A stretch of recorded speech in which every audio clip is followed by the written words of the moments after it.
জানাজা সালাতে সূরা ফাতিহা না পড়লে সালাত হবে না, এটা কতটা সত্য? সালাতটা পূর্ণাঙ্গ হয় না আর কি। মিনাস সুন্নাহ আন তুকরা আল ফাতিহা ফি আল জানাজা। প্রথম তাকবীরের পরেই রাসূল সাল্লাল্লাহু আলাইহি সাল্লাম এবং সাহাবীরা তারা আউযুবিল্লাহ বিসমিল্লাহ শেষে সূরা ফাতিহা পড়তেন।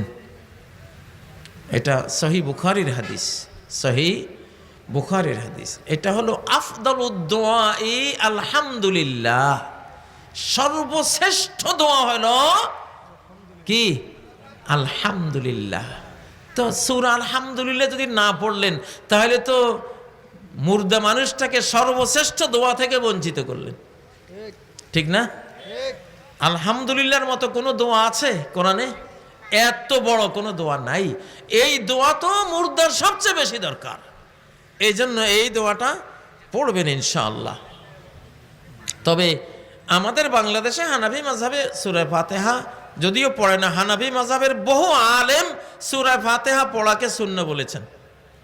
আব্দুল হাই লখনবী রহমতুল্লাহ আলাই হানাফি মাযহাবের বড় আলেম, তিনিও এটাকে সমর্থন দিয়েছেন।